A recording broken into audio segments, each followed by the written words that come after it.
Hello, everybody. This is Tesor Bogas. Good morning, good afternoon, good evening, wherever you are, whatever your situation is when you are watching this. Thanks for watching. At least I wish I could say it's a good morning. There's a lot of political turmoil, there's a lot of economic turmoil right now. We have a US administration that is resetting global trade, basically by blowing up the existing system with tariffs. The existing system that used to benefit America is not benefiting. It is either not benefiting the United States or not benefiting them enough. So we're gonna have to deal with much higher prices. If you think you've seen inflation in recent years, in the last 5 years, I hate to say this, but you ain't seen nothing yet. Okay, you ain't seen nothing yet. However, here's the good news. If we work together, we will succeed. If we're in isolation, we won't succeed. Because the reality is that the United States needs the rest of the world for skilled labor. Okay? It's one thing to say we're gonna make things in the United States, we're gonna make things in North America, but there will always be things that are made in other countries that are not made in the United States. Okay? And we'll see how long it lasts. Of course, there's gonna be a retaliation. And I think China has put a tariff on 34% on all US imports. And I'm pretty sure that includes whether it's made in the United States, product of the United States, or if it's from an American company. So even if it's not made in the United States, it'll be impacted. And 34%, you have to understand that most profit margins on most goods, most manufactured goods, is less than 10%. So 34% more than wipes out all the expected profit margin. And so people pay taxes, ultimately. It's not businesses, it's not companies, it's not executives, it's not anyone. It's the people that are gonna pay. And anything that you're seeing on the shelf, whether it's a Canadian store, American store, or any store, Ethiopian store, that was ordered several months ago, 3 or 4 or 5 or 6 months ago, whatever is in inventory now. So after April 2nd, anything that is ordered and imported from another country will be subject to a minimum of 10% tax. And then of course we have automobiles, we have cars. All Canadian-made cars go into the United States. We're taxed at 25%, so we have the current Canadian government taxing at 25%. So that's the whole story. I mean, if you want the details, you can watch the news. But yeah, if you're in the market for a car, expect to pay, instead of $30,000 or $35,000 for a new car, that is, expect to pay a minimum of $40,000 or $45,000. And you might say, okay, I buy used cars anyways. But if new cars get more expensive, used cars naturally will also get expensive because there will be more demand for used cars. There will be no inventory. And those used cars, you're gonna have to wait for used cars as they get traded in. So you have two things. You have people keeping their cars for longer. You know, it used to be unmanageable to have a car longer than 3 years in North America. Okay, it's when Toyota and Honda came in that it became possible to have a car for 10 or 15 or 20 years. Okay, if you replace and maintain the parts. So people are keeping their cars for longer. People don't want to trade in cars. People are not buying new cars, they're buying used cars. So used cars will also go up. But of course you could say, I take public transit anyways, or I use Uber, so I don't need to worry about that. And that's true, but you'll definitely spend, if you're doing ride sharing on a daily basis, you'll definitely spend more money on ride sharing taxis than you would on buying a private car. That's a whole different conversation. What I'm here to talk to you about, to keep things positive, is that even though we're in a very, very difficult and uncertain economic atmosphere, if I can call that, yeah, so basically, why do I say that? I say that because when prices go up, consumer spending goes down.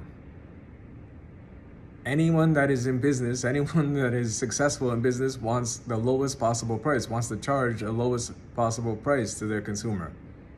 Because otherwise, if you raise prices, then people are going to say, I'm going to buy this somewhere else, or I'm going to make it at home. If it's food naturally, no matter where you're getting it from, if you're getting shawarma or if you're getting injera, Ethiopian food, is going to cost you less to make it at home. The question is, do you have the time? Do you have the energy to make it at home?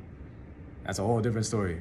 So, the thing is, it's always going to be more expensive. But it's now 9 a.m. as I'm watching this, as I'm making this video.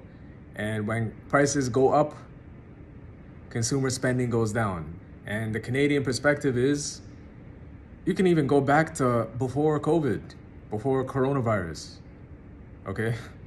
Consumer spending on anything besides housing is flatlining, okay? Plateauing. And the only thing that was growing the economy was immigration. And as you know, the new policies on immigration for 2025 is that there's basically no immigration unless your family member directly sponsors you. That's basically the only way you're getting in right now. Maybe that'll change by the end of the year. Maybe it'll change next year. I have no idea, because where you're going to get the workers from for labor intensive jobs. But right now, the borders are closed. You have prices going up by a minimum of 10%, And I ask you, watching this, do you expect to get a more than 10% raise from your job anytime soon? You'll be lucky to get 2.5% or 3%. You'll be lucky to get that.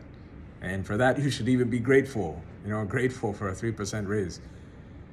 So it's a tough situation when you have prices go up universally for all businesses, small businesses, startup businesses, long-standing businesses.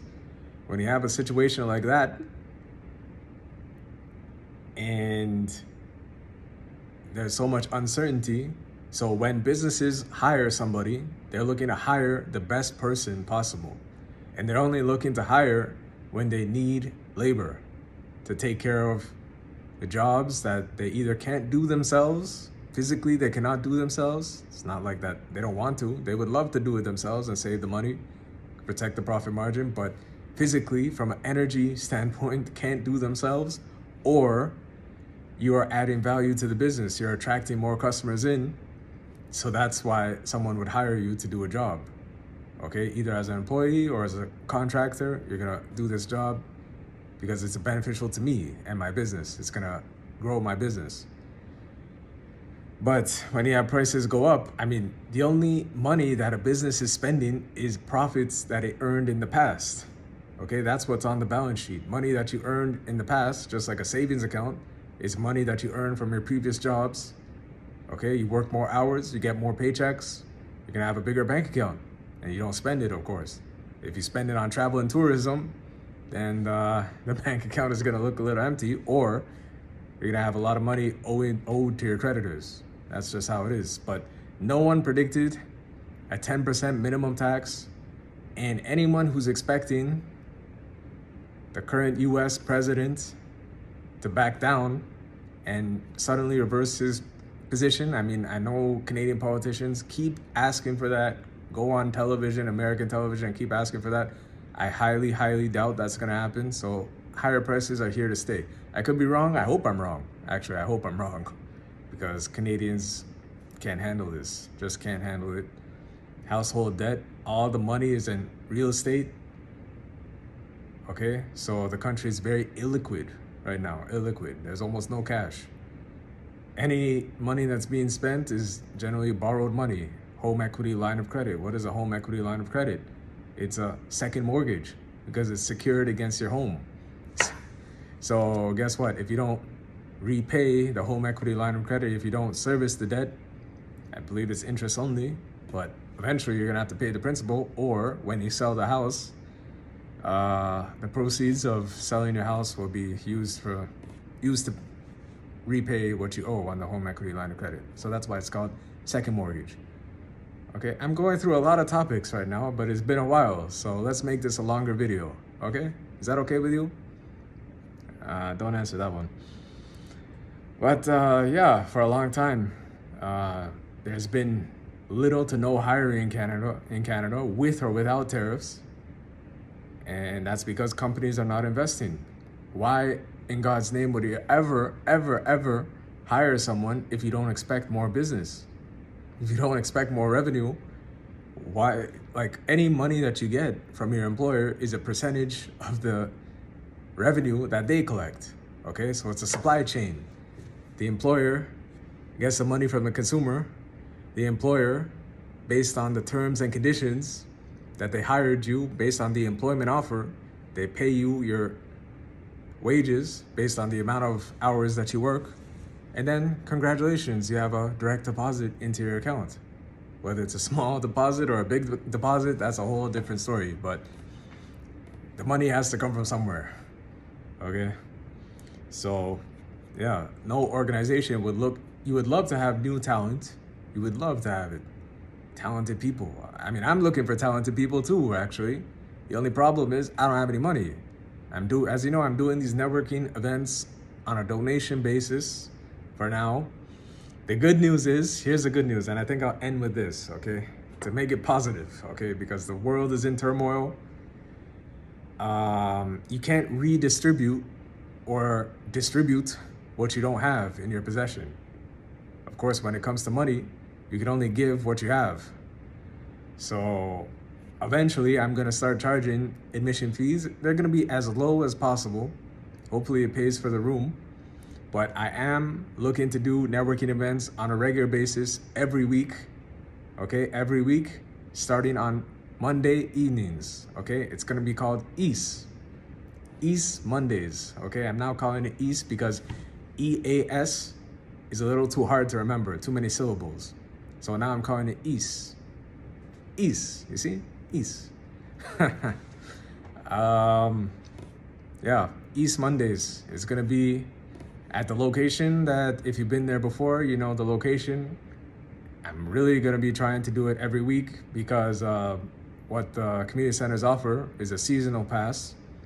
So if you want to rent the room out daily, you can do that, but weekly you can do that. The only difference is you gotta pay for the room in advance. So if you rent the room for 10 weeks, you gotta pay for the room 10 weeks, like you gotta pay for the room in full. Okay, you only get the permits after you make the payment in full. So $100 a day, let's say a day, times, what is it? What did I say, 10? So that's $1,000 for the 10 weeks that I'm going to be renting the room. And that's a lot better, actually, because I hate going back and forth and saying, oh, I need this room for this day, one-time use, all of these different forms. And I understand, by the way, I'm not complaining. We're following the process, okay? This is a rule and order country, okay? If you use someone's space without their permission, without following the process, okay, that's called trespassing. You know what trespassing is? Trespassing means if you refuse to leave the room that you're accessing without permission, it's called trespassing. And they have security guards at that community center, as you know, so that's the first step. They'll ask you nicely to leave. If you refuse to leave, they call the police. And if you refuse to the police to leave the room, a room that is being used as an organizational thing, then you go to court. You go to court. Of course, you're going to be required to pay administrative penalty, financial penalty. That's for sure. That's $1,000, maybe $5,000, whatever it is. But the more you resist, you don't want to resist a police officer. Okay. Otherwise, you go to Furudebate. Do you know what Furudebate is? That's called court. Furudebate is in Amharic for those that are not from the region. So why do I need that? I need permission. I'm prepared to pay for the room. Hopefully I get some return on that investment. Hopefully more people show up. But I really think if we make it a regular thing, first of all, yes, you get rusty in terms of doing presentations every 3 months. You forget what you're doing. You forget how to access these different platforms of presentation and all that. I use Keynote, actually, Apple Keynote. But yeah, if you're not doing it every week, and hopefully one day every day, you're gonna get rusty. So I'm gonna do it. Hopefully people show up. I'm not expecting a lot of people to show up at the beginning, but if you're watching this to the end, I guess you're interested in this. So clear your schedule, okay? Monday evenings, I open the door at 7 p.m. and we're gonna be there until basically they kick us out, which is 1 hour, but nobody's there to rent the room after us, so we might be able to get the room for a little longer. I hope. If they kick us out, then we gotta leave. But time management, I'm gonna be really careful with time management. But it's gonna be Monday evenings, 7 p.m. In the future, I'll let you know the date, the time. I just told you, 7 p.m. Location is, I don't wanna put that on social media, but you gotta register. But if you've been there before, you know the location. And yeah, the reason I don't want to put the location is because you get a lot of people who will try to cancel you, okay? For everything that you do, you always have supporters and you always have opposition, people that hate your guts for whatever reason, okay? So the best time to invest in security is from the get-go, from beginning, before even doing anything, okay? Before you even do anything. So that's the only thing I can do for security. Other than that, physical security, I'm the security. But I guess all of us will be security. I just want it to be a secure, safe space, place that is accessible to everyone. You pay what you can. You learn something. It's called informative entertainment, okay? A lot of people make money from comedy shows, for example. A lot of money from comedy shows. There are also a lot of people that lose money from comedy shows, because once you watch a comedy show, you've seen all the jokes. What's the point of revisiting and watching another comedy show by the same person again? But, comedy show is not easy, memorizing your lines. Even right now, I have some notes that I'm looking at, but most of this is from a peer. I think I've completed everything I want to say today. Social media statement. I hope all is well with you. It's going to be a tough economic period of time. Tough. There's no doubt about that. But if we work together and if we communicate and if we collaborate, there's nothing that we can't do. If we're opposing each other and not giving things a chance, if we say, oh, okay, he's charging me $10, I don't want to make him rich, so I'm not going to go. I'm not going to support it. Okay, don't support it.